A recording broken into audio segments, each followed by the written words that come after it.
Well, good morning and welcome back to the channel.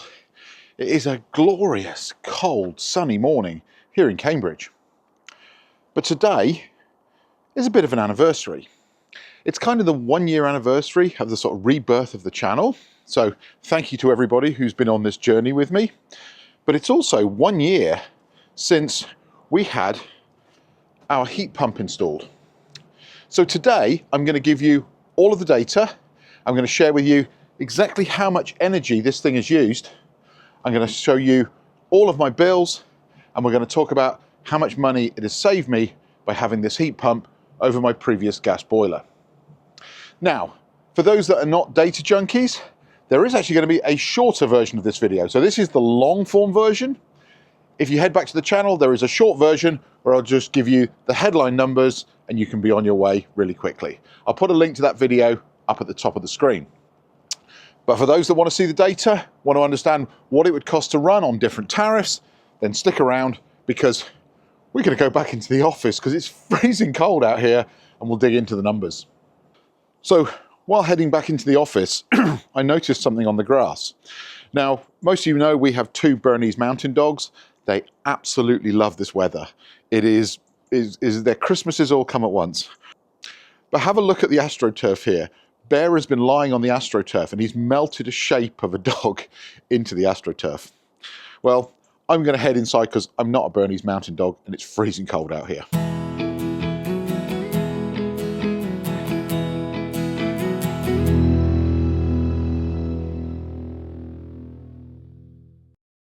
So what I'm going to do today is give you a full data-backed breakdown of my first year of owning a heat pump. Now, all of the numbers that I'm going to show you are from real-world monitoring systems. So that whether that's my Shelly EM Pros that are in my consumer units that are monitoring the amount of energy that's going in, whether it's the heat-generated sensors within the heat pump that are telling me how much heat the heat pump has put into the house.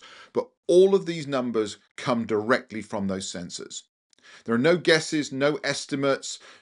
All we're going to do is take the real data and apply it to the costs that I get when I go to the energy provider's website to pull down what is the cost per unit for electricity on a particular tariff, or what is the cost for a unit of gas from that provider. Now, I'm going to use Octopus's pricing because I'm an Octopus customer, but feel free, if you want to be able to substitute these, I'm happy to share the spreadsheets. Just drop me an email and I will find a way to get them to you. Okay, so let's talk about some basic stats from the heat pump to start with. So the heat pump itself has consumed 2,457.19 kilowatt hours. Now I'm going to round all numbers to 2 decimal places because when I put whole numbers in place, people accuse me of saying, well, it's just convenient, it's a whole number. So I'll give you the actual decimal places. So as I said, energy consumed, that is electricity that we've brought in to the heat pump, is 2,457.19 kilowatt hours, or approximately 2.4 megawatt hours of electricity. Now that sounds like a lot of energy. And quite frankly, it is a lot of energy, but it has provided heating and hot water for our home for an entire year. Now, from that 2,457 kilowatt hours of energy that we brought in, the heat pump produced 8,929 kilowatt hours of energy. So that means that the heat that went into the house, when you convert from BTUs, therms, all of the other things, comes out at 8,929 kilowatt hours of heat. That gives us a seasonal coefficient of performance of 3.63. Now, I know all the gas fitters out there in the comments now are going to be jumping in saying, well, you didn't achieve a coefficient of 4, therefore gas is cheaper. We'll come back to that in a few moments. Now, to respond to another comments that I've had recently, somebody accused me of trying to baffle the audience by using words like coefficient. So let me explain what a coefficient of performance is. It's a really simple thing. You take the amount of heat that the device produced, in my case, about 8.9 megawatt hours. You then divide that by the amount of electricity you consumed. And that will give you a number. In my case, that number is 3.6. And if you do this over a single month, it's generally called a coefficient of performance. If you do it over an entire season, or in my case, a whole year, it's generally called a seasonal coefficient of performance. But it is just one number divided by another. So 3.6 is pretty good. Now, there are heat pumps out there that are much more efficient than 3.6. In fact, most that I've seen on Heat Pump Monitor, people are getting 4.5.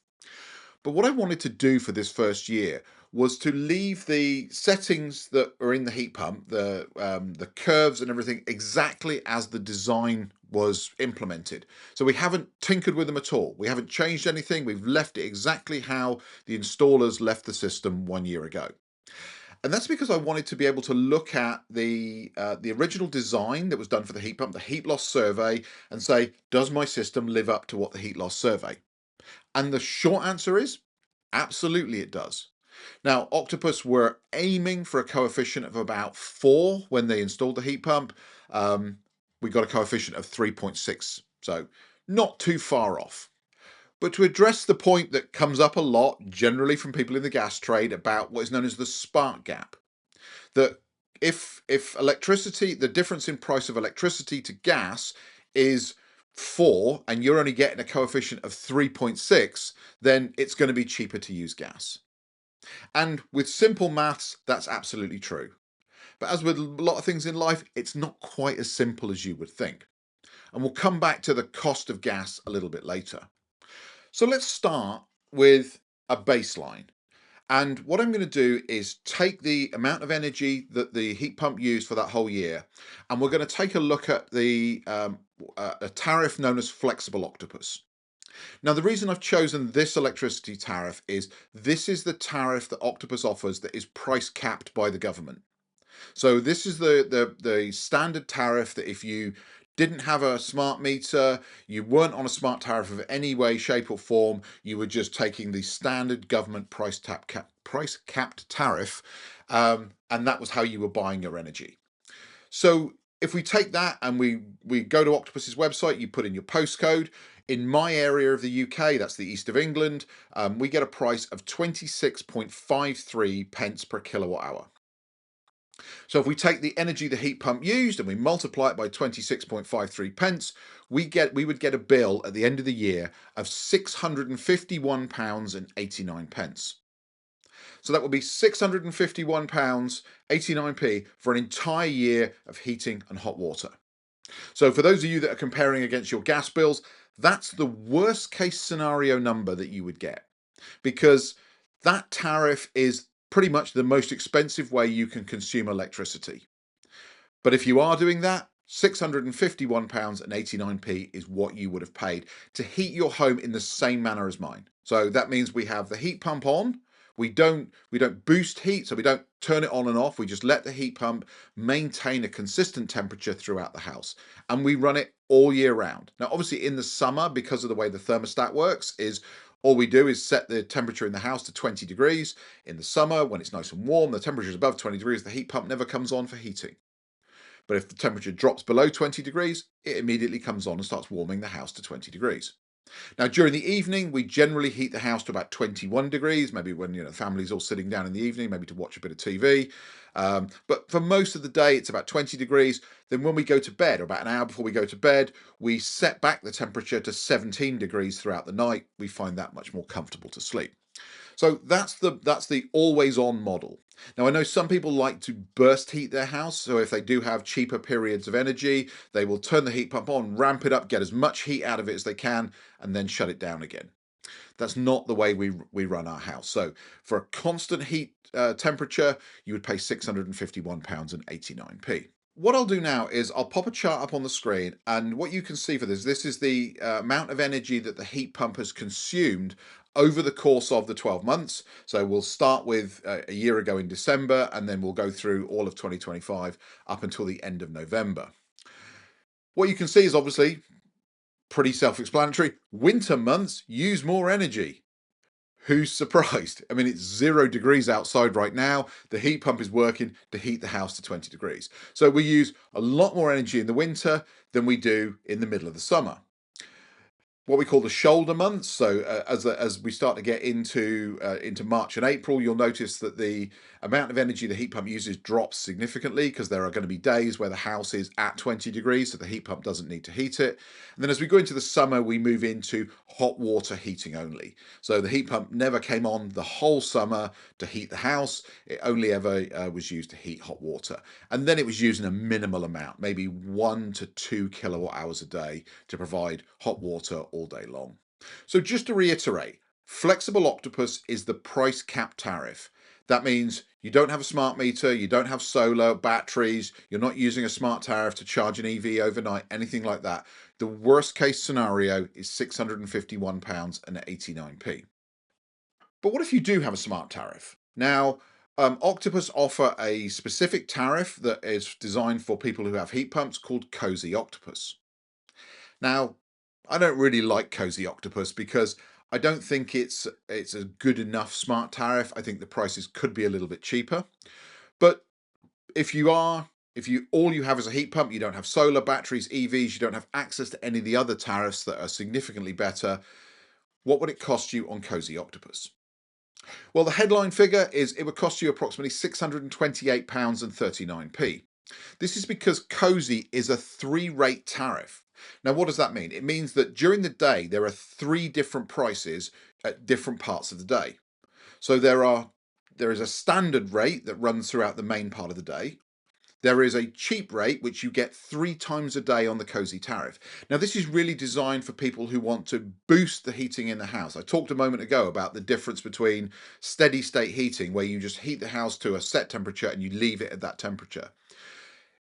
The one that equates more to the way most people with a gas boiler would use it is to be able to burst the heating when the energy is cheap. So maybe overheat the house, maybe heat it to 22, 23 degrees, then turn the heat pump off, let the temperature fall back, and then in the next cheap period, boost it back up again.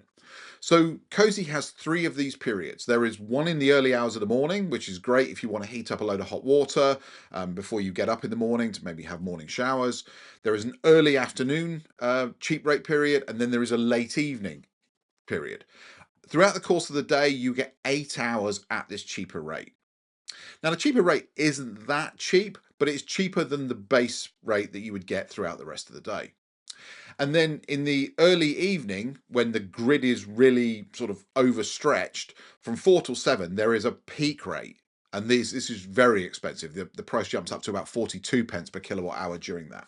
So you get this sort of graph that shows cheap period, normal, expensive period, cheap period, end of the day.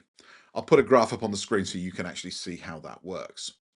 But what I did was took the coldest day of the year, which was back in January, where the temperature, certainly around my house, never got above -4 degrees throughout the whole day. And at night time, it dropped down to about -8 degrees. So we modeled that day and we applied that to the Cozy chart through the peaks and troughs to model what it would cost in a worst case scenario using Cozy. And that comes out at £628.39. Now, if we average out all of those 3 rates, that gives us a rough average price of about 26 pence per kilowatt hour. So as you can see, it's not that much different from the price cap tariff. That's why the difference in price is so small. So you could say, well, look, it's easier for me from an accounting purposes just to be on the flat rate tariff. It's going to save me 20 or 30 pounds in a year. But where Cozy really comes into its own is when you couple it with a battery. So for those that don't have solar on their house, one of the things you might want to consider is just installing a battery on its own. You don't need to have solar panels to have a battery. You can just put a battery in. And even if you're in a rental property, for those that have been around the channel for a while, you'll know I have some of the EcoFlow Stream batteries. These can just be plugged into your consumer unit. And then if you are in a rental property and you move, you can just take the batteries with you. But let's say you wanted to offset the cost of running that heat pump on the Cozy tariff with a 10 kilowatt battery. Now, 10 kilowatts of battery isn't that expensive anymore. If you look at like the Fogstar batteries, you can probably pick one up for the best part of £2,000 to £2,500. Annual running costs, when you take into account a 10 kilowatt battery storing energy during those cheap periods on Cozy, and then using that energy to avoid either the daytime tariff or the expensive peak of the tariff, can really significantly cut the cost of using the Cozy tariff. So again, using that coldest day of the year model, we estimate that the cost would come down to £375.13. So this would be investing about £2,500 to literally halve your energy bill.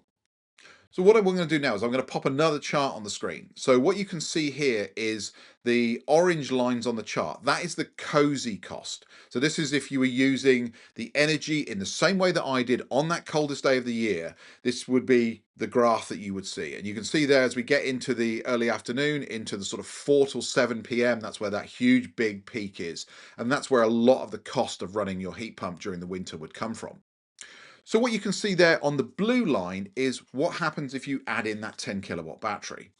So I'm going to assume here that the way you would operate this would be during the cheap periods. Obviously you'd be running the heat pump directly from the grid, and during those cheap periods you would be charging up that battery. Then you'd be discharging the battery throughout the more expensive periods of the day. And that means that you would smooth out those big lumps. So you can see there the sort of 5 till 7 in the morning when everyone's getting up, getting showers, getting ready for work, and also the big peak in the afternoon gets smoothed out somewhat by that battery. And this reduces your energy costs significantly.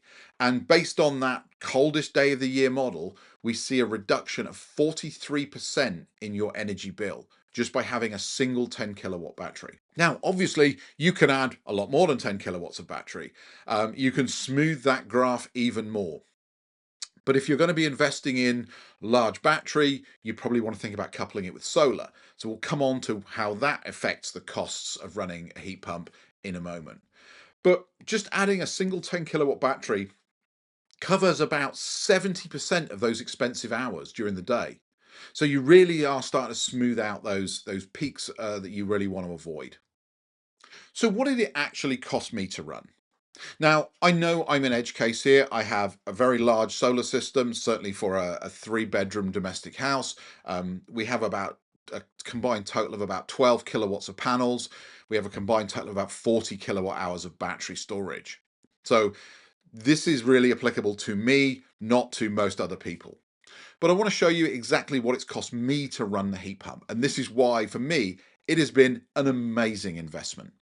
So I'm on the Octopus Intelligent Go tariff. That means I buy energy in over a 6-hour period from 23:30 to 5:30 in the morning at 7 pence per kilowatt hour. And I store that in my batteries. And over the course of the year, I have imported the 2,457 kilowatt hours that the heat pumps needed at an average price of 7.8 pence per kilowatt hour. So let me explain why it's not at 7 pence a kilowatt hour. Because what I do is I import this, all the power into the batteries, and then we use that to run the house during the day.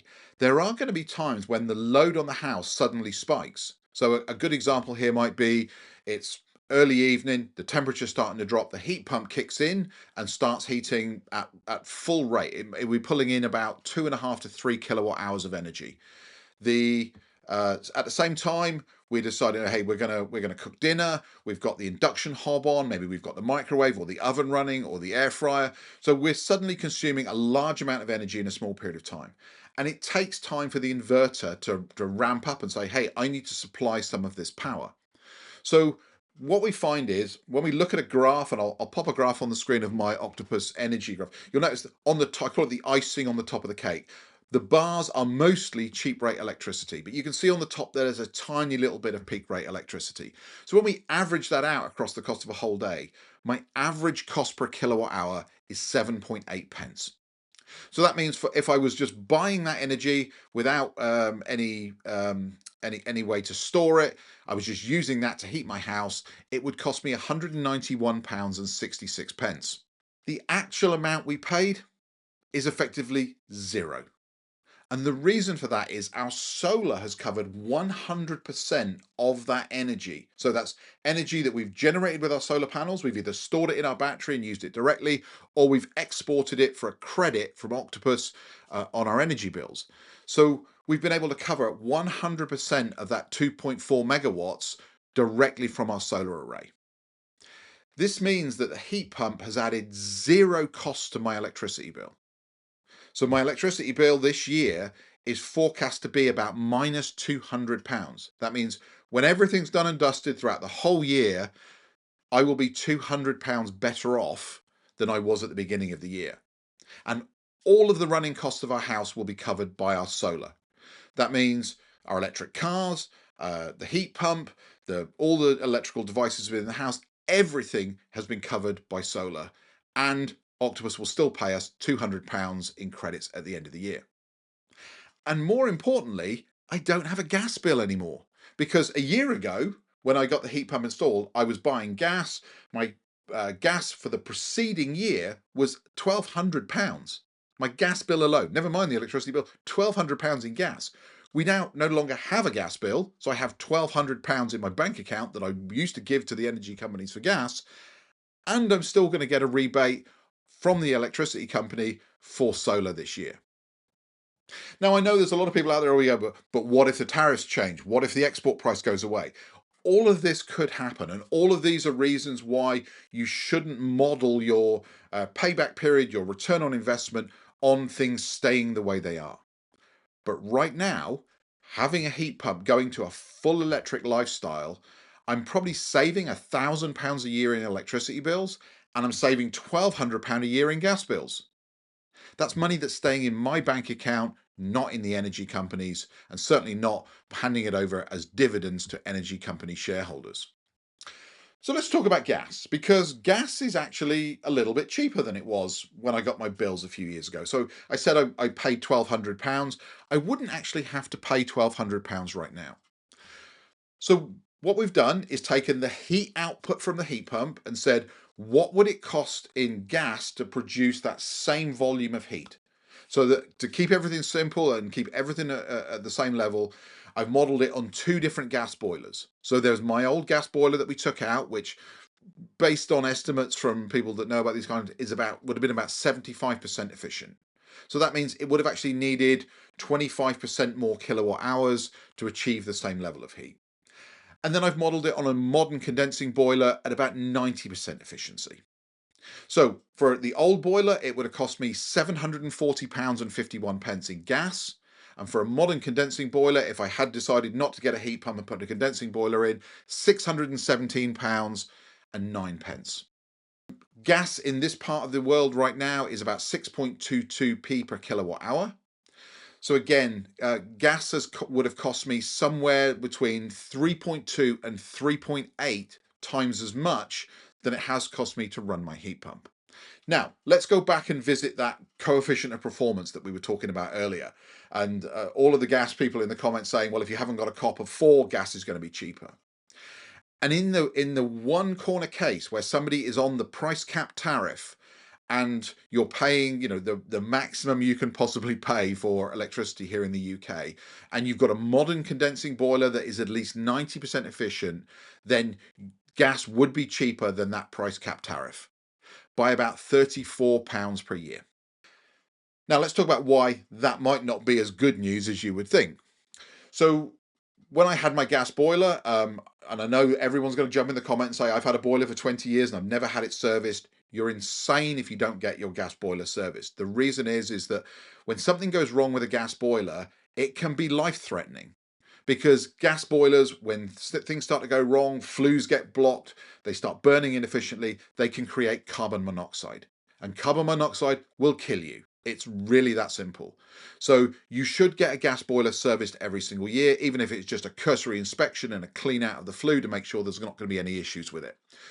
So when I had my gas boiler, I was paying British Gas £22 a month for a service contract that involved them coming out once a year, doing the inspection, cleaning it out, making sure it was burning correctly.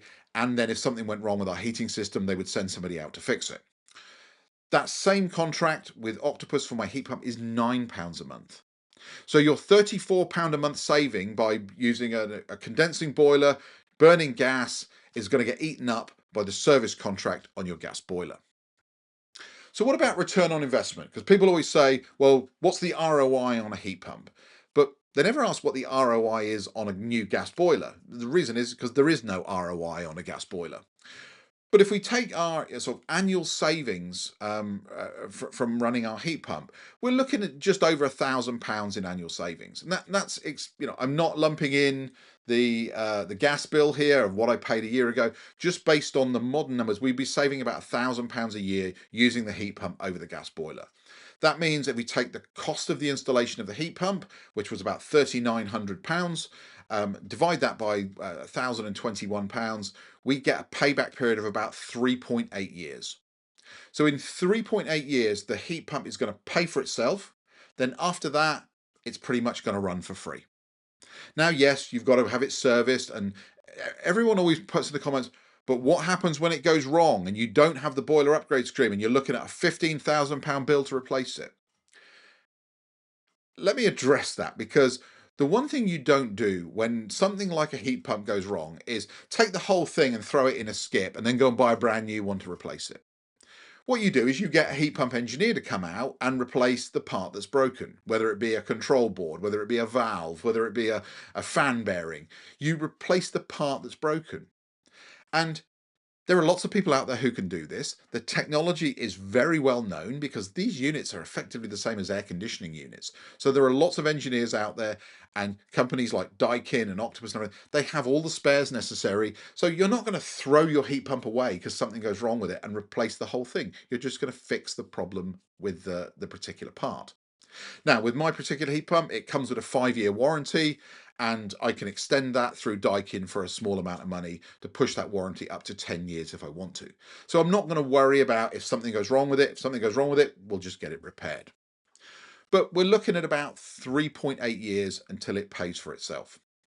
And again, remember, there is no ROI on a gas boiler because there are no savings to be had. There are no gas smart tariffs where you can get your gas slightly cheaper. And more importantly, you can't generate your own gas. Well, some of you may be able to, but that's not the kind of gas you need to power your house. With solar and batteries, I can generate all the power this device is going to use. I can store it and use it when I need it, which means I can generate 100% of the energy that this device is going to use across the course of its life. Now, the other questions that always come up in the comments is, yes, but what about the cost of the solar and battery system? You haven't factored that in. Well, my system, it wasn't a one and done. We didn't just install the system. Over the years, we've expanded it. We've added more panels, bigger inverters. So to replace my system today would cost about £15,000. By installing that system, you'd be reducing your electricity bill by roughly £1,000 a year. And then you couple that with the cost of the heat pump, the entire system would have an ROI of about 9.3 years. So again, you'd be looking at about an 18, maybe £19,000 of investment, and in 9 years, the whole thing would be would have paid for itself. And this makes the assumption that energy prices stay as they are today, that they're not going to go up, which seems very unlikely. And again, these systems come with long warranties. Solar panels generally come with a 25-year warranty nowadays. Batteries come with at least a 10-year warranty, and I've seen some recently that have much longer warranties, 15 to 20 years. So again, you're not likely to have to replace a lot with this system. As I say, my system is in some parts of it are 15 years old, and it's been running absolutely fine. We've had no issues with it. So again, I'm not going to worry too much about what if something breaks. If something breaks, we'll just get it repaired and we'll carry on. So really, to sort of wrap this up, what I'd like to leave you with is that a year ago, so 1 year before we installed our heat pump, we were paying the energy companies £1,200 a year for gas. Now, I'll give you, we had an inefficient old gas boiler. We probably could have spent less than that. But £1,200 left my bank account over the course of a year, and I gave that directly to the company. Today, we give them nothing. We don't have a gas connection to the house any longer. We get all of our energy that this house needs to run from solar. Now, it doesn't all come at once, and in the winter we do actually have an energy bill, so we will pay Octopus an amount of money, but we get all of that back through our exports during the summer. So over the course of a year, when you average everything out, we pay nothing to run this house. Nothing for heating, nothing for hot water, nothing to run everything, nothing to run my lights and everything in this house, nothing. And they still pay us about £200 at the end of the year. So this is possible. Now, I know it requires an upfront investment, and not everybody is in a position where they can afford to install a large solar system to offset their energy bills. But neither could we. I didn't buy this entire solar system in one go. As I say, it's been a 15-year project for me. We started out in 2010 with a very small 2 kilowatt solar system. We then changed out some of the panels. We changed out the inverter. So as we started to make money from our solar system, we've upgraded and grown it. And I've pretty much hit the limit as to what I can do in my house. Short of there being a miraculous improvement in panel efficiency, I don't really have any more roof space to put any more panels up. As some of you have seen, I have panels hanging on my fences in my garden. I've pretty much reached the limit of what I can do and also what my wife will tolerate. So yes, you don't have to do it all at once. You can start to nibble away at those energy bills with the install of solar. But if you take nothing else away from this video, we haven't paid a £1,200 gas bill this year. We haven't paid a £1,000 electricity bill this year.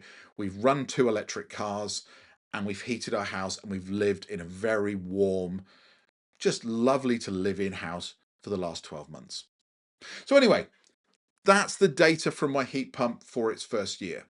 Now, I'm sure there's going to be lots of questions. Please do hit me up in the comments. Happy to share any information with you. If you want a breakdown, I can give you the individual charts, the month-by-month breakdowns. If that's something that people are interested in, let me know in the comments below. But that's it for this video. I hope you found this interesting. And if I'm lucky, I will see you back here real soon for another one. Take care. Bye-bye.